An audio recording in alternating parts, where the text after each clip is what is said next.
Hey everybody, I know that you saw the title or thumbnail of this video, whatever I used to entice you to click on it. And I just want to say right here, right now, that I barely talk about the offense of the 2017 Astros. The original conceit of this video and series as a whole is to take a World Series winning rotation, starting rotation, and to break it down, see how each pitcher was acquired, their pitch arsenal, the regular season, and how they ultimately contributed in the postseason. But my lovely producers saw the final product and said, you have to drum up some controversy. You have to dig some skeletons out of the ground. And I begged and I pleaded with them. I said, Mr. Producer Man, I don't even talk about their offense. This is about their pitching. And they said, no. You're under contract for the next 50 years. You signed it when you were 16 years old. It's totally legally valid, and insubordination will lead to your ultimate termination. And between you and me, they were like really vague when they mentioned termination. Anyway, I just wanted to come out here and say that all I'm doing is presenting the facts. I'm not trying to persuade you. This isn't an argument. This is an exercise in how a championship team builds a starting rotation. That being said, Yankees fans, your team would have lost cheating or not. And we will go into excruciating detail why that is true. But anyway, sit back, relax. I'm really proud of how this video turned out. And let's talk about the 2017 Astros starting rotation. On November 1st, 2017, the Houston Astros won their first World Series in franchise history.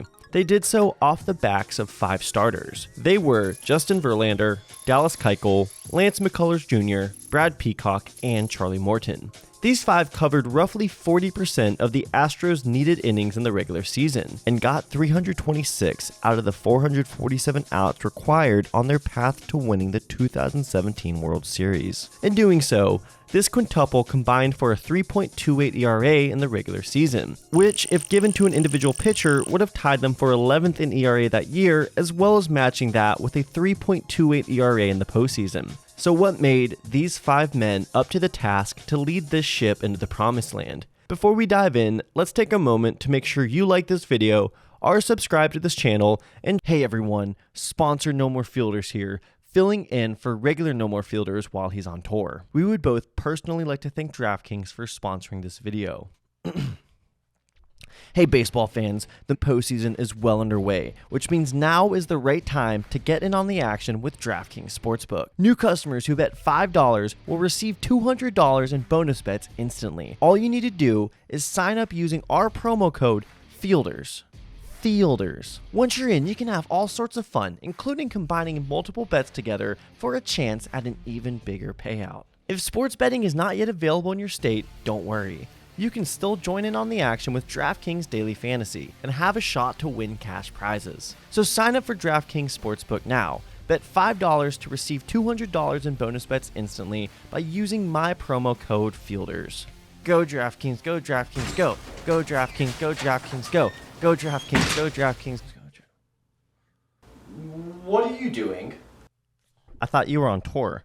I got back from tour weeks ago. I told you I was going to the store. Wait a minute, the lights and the camera and the... Dude, are you really doing an ad read without me? Unfreaking believable. How many times have we talked about this? No, you know what? Come here, yeah, get up, come on. I'm gonna put you in my shoes and you can see how it is.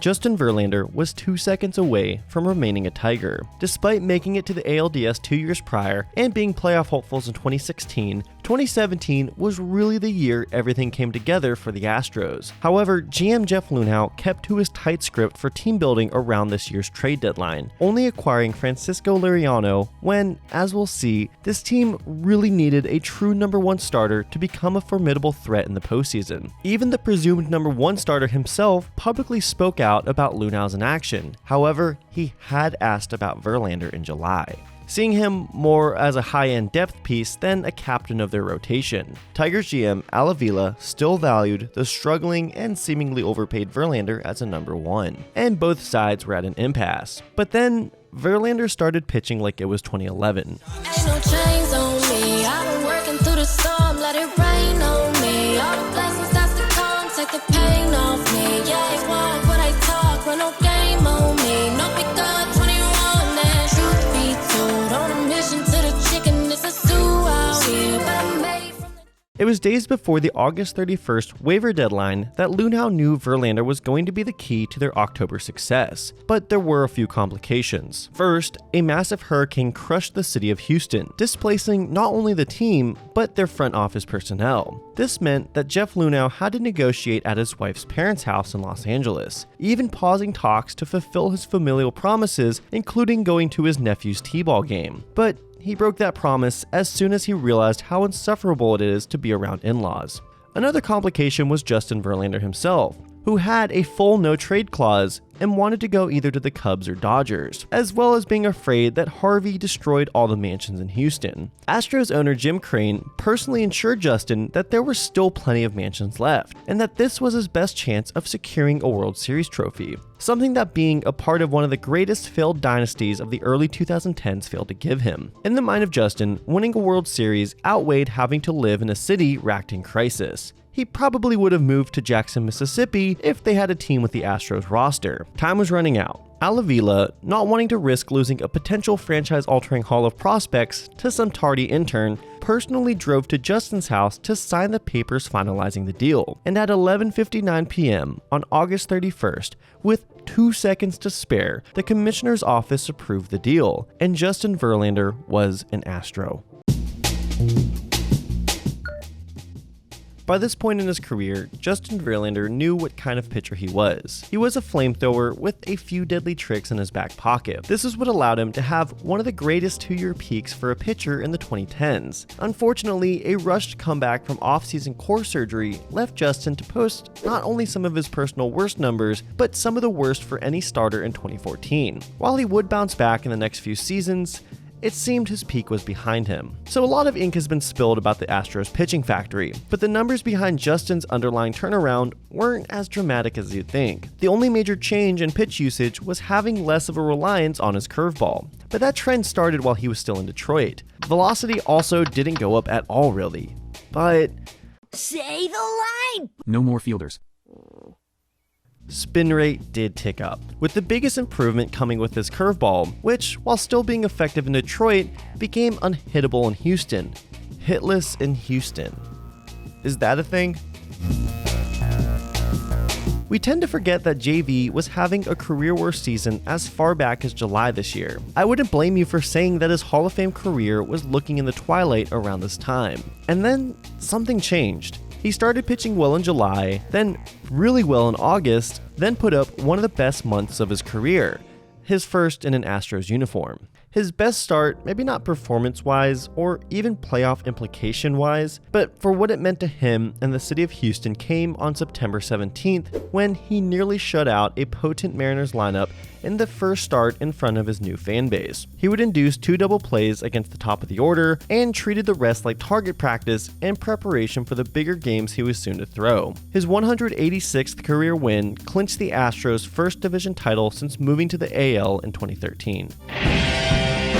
Justin Verlander's postseason track record was spotty. He really struggled as a rookie in 2006 up until a decent performance in a game that would end with the Tigers watching the Cardinals celebrate their first World Series win in their new ballpark. His final line looked good with only one little blemish, 2 unearned runs that came as a result of a fielding error by Justin Verlander. He wouldn't fare much better when the Tigers returned to the playoffs in 2011, but would look unhittable the following 2 runs. No matter how you spin it though, the expectation was that Verlander would be the mood setter for the Astros postseason rotation, and he set the mood in Game 1 against the Red Sox with a solid, if unspectacular, performance. Then the Astros got greedy, throwing him in relief of Charlie Morton in a potentially clinching Game 4, in which he immediately gave up the lead off of Benny's special. He would eventually settle down as the Astros' potent lineup would retake the lead and give him a very dubious win. And then came the ALCS. Oh boy, Justin Verlander in the 2017 ALCS. Honestly, nothing I can say will even come near capturing the dominance JV showed this series, so here you go.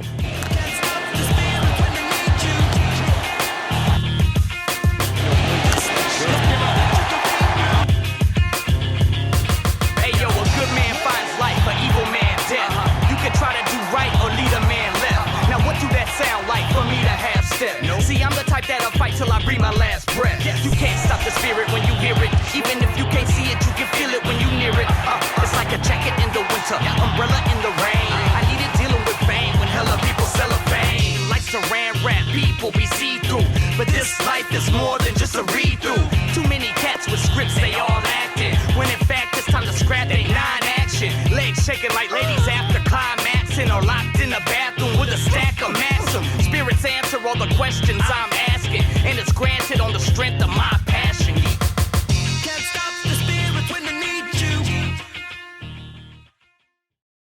Hey Yankees fans, I know times are tough right now. Your team just came off one of the most mediocre seasons in the franchise's long and storied history. There seems to be a huge disconnect between the fan base and the front office. You're asking yourselves all these questions about the roster, and you believe the front office isn't asking those same questions. They seem out of touch. And in times of immense strife, you tend to look back to better times. In hindsight, 2017 looked like the season. You had this rambunctious group of newcomers who had so much energy and swagger and so much to prove, who were one game away from going to the World Series if it wasn't for those damn cheating Astros.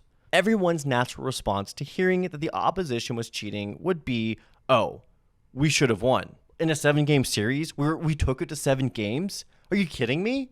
Yeah. No, if the Astros weren't cheating, we would be playing the Dodgers in the 2017 World Series, and who knows what would have happened. Baseball is a game of small battles. Pitcher versus hitter, base runner versus pitcher, base runner versus fielder. And if a majority of those pitcher-hitter battles went the Astros' way because of illegal tactics that they were using, then yeah, of course we should have won.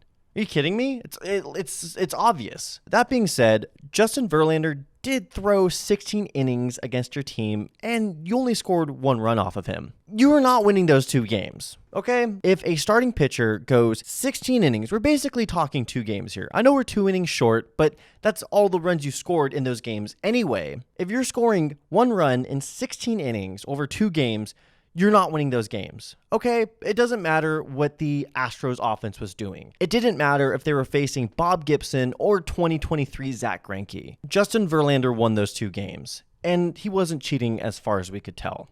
So look, those are just 2 games knocked off the board there. You can kiss those goodbye. It wasn't the Astros offense that won those 2 games. It was the pitching. So we still got 2 games left. Don't worry. Maybe there's some juice in there. Maybe Dallas Keuchel faltered, but right now, you're 2 games down because of Justin Verlander and not because of the Astros offense. Cool. World Series JV was, well, World Series JV, and the offense had to bail him out of Game 2, which apparently was his final favor when he pitched much better in a losing effort in Game 6. Overall, JV threw 36 2/3 innings while nearly adding 3/4 of a full win in probabilities terms and adding a 13.85% of championship probability. Dallas Keuchel wasn't supposed to be in the role that he found himself in for the Astros. He was drafted by them in the 7th round out of the University of Arkansas, a school that had produced a notable lefty the decade prior. From there, he was seen as something of a middling development piece, never made any prospect rankings, never featured in any piece made about the Astros' promising future. He was called up to burn innings for a laughably horrible 2012 team. He would then make their opening day roster in 2013. But it was more of a byproduct of them desperately needing arms more than Keuchel being major league material. Seriously, it was really bad. Their opening day starter was Bud Norris. And then 2014 happens and Dallas Keuchel was good? Now his turnaround wasn't Jerry Hairston Jr. levels of absurd, but I don't think anyone at the time was expecting it. Even in a sea of the abysmal, Dallas wasn't considered a prize catch coming into the year, but made for a pleasant surprise at the outset. Then 2015 happens, and Dallas Keuchel, a former innings eater for a AAA team with Major League branding, beat out David Price, Sonny Gray, and Chris Sale for the Cy Young Award. Damn. Keuchel became sort of the de facto ace for the now playoff-ready Astros team. He represents the dumb luck that teams need in order to find their success. If Murphy's Law states that what can go wrong will go wrong, no matter if you play all your cards right, then Keuchel's Law states that sometimes life will give you a good outcome, even for a card you weren't intending to play.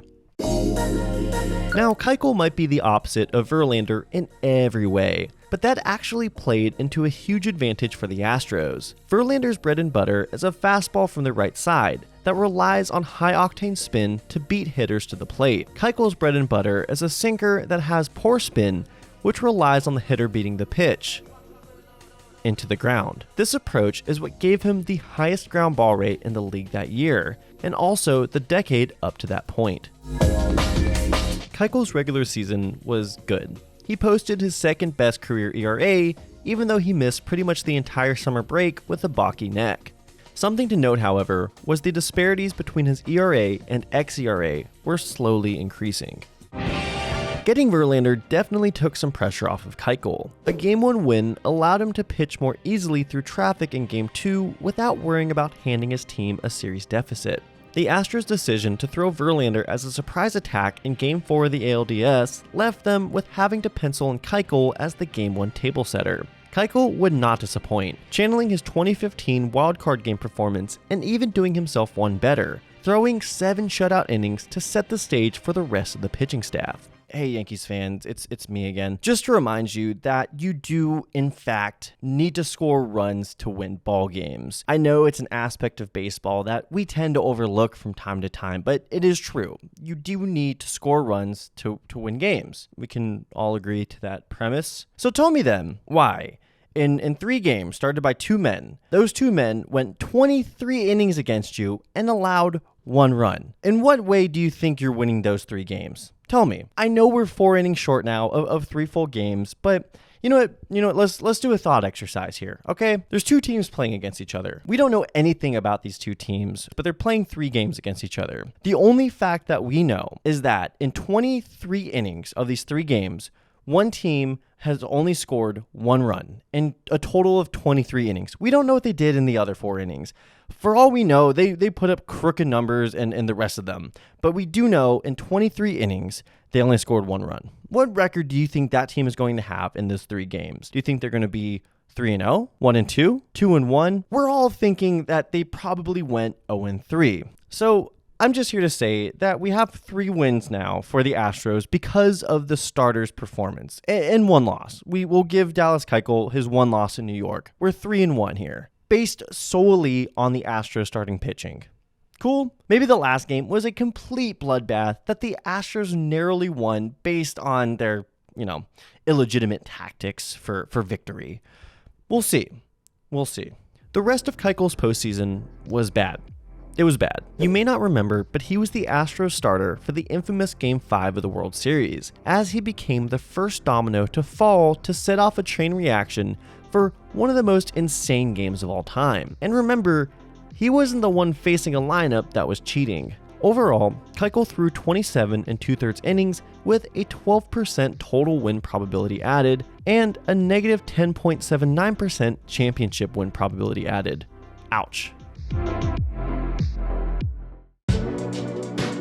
Unlike Keuchel, Lance McCullers Jr. was supposed to be that guy. In fact, he was partially the reason the Astros drafted Carlos Correa first overall in 2012, so they could sign him for under slot value and have more pool money to easily entice guys like McCullers. Basically how draft signings work is that every slot is assigned a signing bonus, but it's more of a guide than a policy. Every team is allotted a certain amount of money depending on where they are drafting to use to offer as a bonus. Teams like the Astros would manipulate the system to draft players over slot, such as Correa, who was not the consensus first overall pick. Sign them for what they would have been worth had they been drafted in their anticipated slot, which gives them more money to slide around to other draft picks. It worked in this instance, as Carlos Correa would end up providing first overall draft pick value for half the price. McCullers' development was right on schedule, even if some shoulder injuries would rob him of valuable time in the major leagues from 2015 to 2016.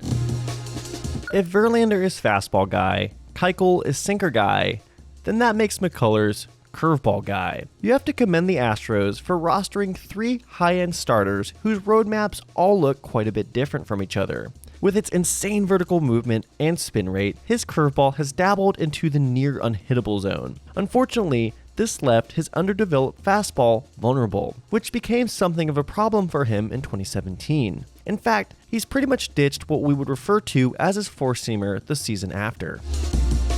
2017 looked like the year where everything came together for him. A 22-inning scoreless streak against some formidable offenses put him into early Cy Young conversations. But yet, another injury, this time to his back, drained his effectiveness while costing him all of August. Safe to say, he did not look like the same pitcher when he came back. Because of his injury and resulting ineffectiveness, McCullers came into the postseason as a designated starter reliever hybrid. He was brought into mop-up duty in Game 3 of the ALDS, to which he threw better than any other Astro had that day. This gave the team enough confidence in him to start Game 4 of the ALCS. McCullers was able to use his diminished stuff effectively to turn the Yankees hitters into David Eckstein. The Astros believed that they had their rabbit out of a hat and turned to McCullers on 3 days rest to get the final 12 outs of the series.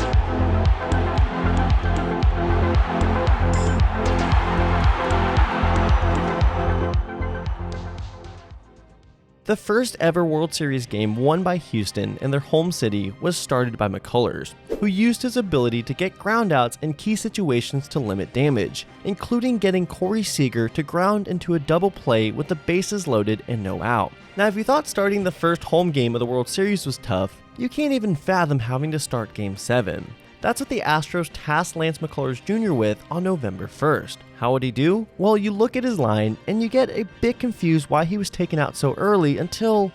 Jesus Christ. What you are looking at is an all-time postseason record for hit by pitches in a single game. It might have just been the nerves, possibly the fact that Brian McCann could tell what cologne Justin Turner was wearing by how close he stood next to the plate, but after 2 1/3 plunky innings, Astros manager AJ Hinch knew that he had to go to his next best guy. I don't know if you believe in nominal determinism, but Brad Peacock should be the reason you do.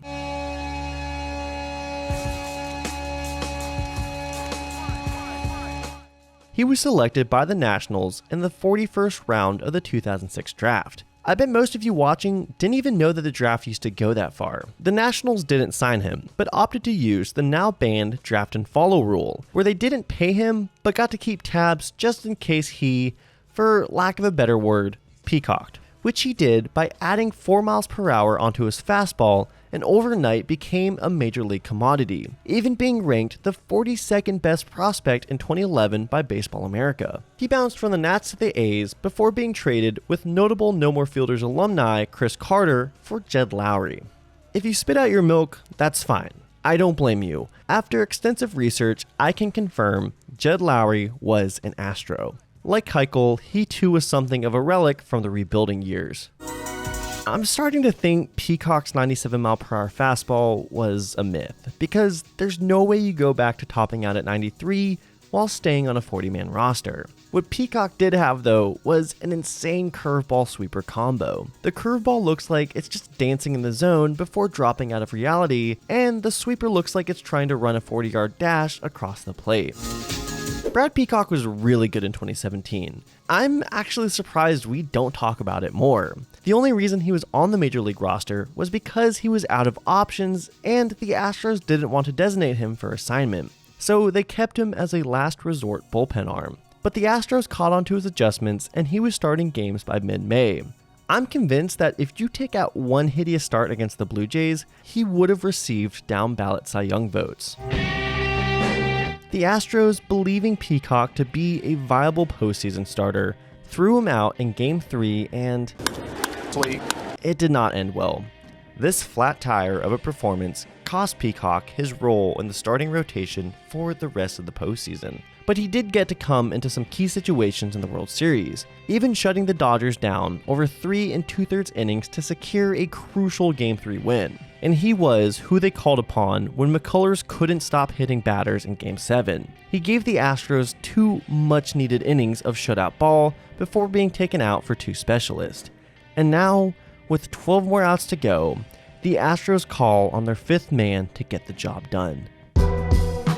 Charles Alfred Morton IV was drafted out of high school by the Braves in the 3rd round of the 2002 draft. He was called up to the Major League team during the great Braves pitching crisis of 2008, where they desperately wanted to find their next great trio, and honest to God, thought it would be Jair Jurgens, Jojo Reyes, and Charlie Morton. Realizing his name wasn't jiving with the whole J gimmick, the Braves traded him to the Pirates for Nate McClouth. Uncle Charlie would prove to be an effective Major League starter, even if some of his walk and hit per inning stats could be downright horrifying. Seriously, call the man Quincy Jones because he was a damn hit factory. He was able to pitch around this, however, because he limited the long ball. After a lost season in Philadelphia due to a torn hamstring, the Astros decided that Ground Chuck would be their first true reclamation project and signed him to a 2-year deal for a modest $14 million, a deal that would become quite the bargain for the Astros. So yeah, Charlie basically became a different pitcher. One drastic change was the diminished use of his sinker, cutting his usage of it by roughly 10%, a trend that would continue as it's a pitch he barely throws anymore. But the most notable change was the sudden increase in fastball velocity. Somehow, someway, Charlie was able to add 4 miles per hour to this pitch, transforming him from a soft contact merchant to a strikeout fiend overnight. Charlie was still very much a work in progress during this year. If we were to group his career into eras, obviously 2017 would be the beginning of his career renaissance. Or just his naissance? You can't recapture an old form if you never had that form to begin with. But this year was certainly not as dominant as I remember. More so, it was serviceable. A far cry from where he would be in a few years. The last time Charlie Morton pitched in October was the last time the Pirates would play a series round game in front of the home fans. So naturally, the Astros were sheepish about giving him the ball in Game 4 of the ALDS. And as we went over previously, handed it over to Verlander as soon as Morton showed any signs of wear. His true gem came in Game 7 of the ALCS, when he threw 5 shutout innings against the Yankees. Hey Yankees fans, it's me again. Are you sick of this bit yet? Are you sick of it? Because I am. It feels like I'm beating a dead horse. That's what it feels like. It feels like I am beating a dead horse. That is now 4 pitchers who threw 32 innings in the Astros' 4 victories, giving up 1 run. Just take a second here to appreciate the level of dominance shown by these 4 pitchers. The deconstruction of the Yankees lineup in this series. Just take a moment to appreciate that. You still think that the Astros cheating offense was the difference maker here? Really? When your offense scored 1 run in 32 innings in your 4 losses? Really? Are we really at this point? And you know what? If you think I'm talking to a Yankees strawman, guess what? Brian Cashman publicly came out and said that he felt like they would have won if the Astros weren't cheating. Really, Brian Cashman? Really? Did you not see what your offense was doing? Were you asleep? It's just basic math. It's just basic math at this point. I almost feel offended on the Astros starting rotation's behalf, because here they are, these 4 men, Justin Verlander, Lance McCullers Jr., Dallas Keuchel, Charlie Morton, who pitched their hearts out, who absolutely shoved. And it didn't matter. It didn't matter, apparently, because, the Astros' big bad offense, that was the reason we lost. They were cheating. Really? Look, I presented everything I needed to present. If you're not convinced, if you're coming out of this still thinking that the Astros banging trash cans was what got them through the ALCS, I just click off this video now, because I really just do not want you watching this. So yell at me in the comments. I don't care. Moving on. Morton would post his strongest start in Game 4 of the World Series in an ultimately wasted effort. But when the Astros needed 12 more outs in Game 7, it was the right arm that they saved, which was called upon to be the final anchor to secure their franchise's first World Series title.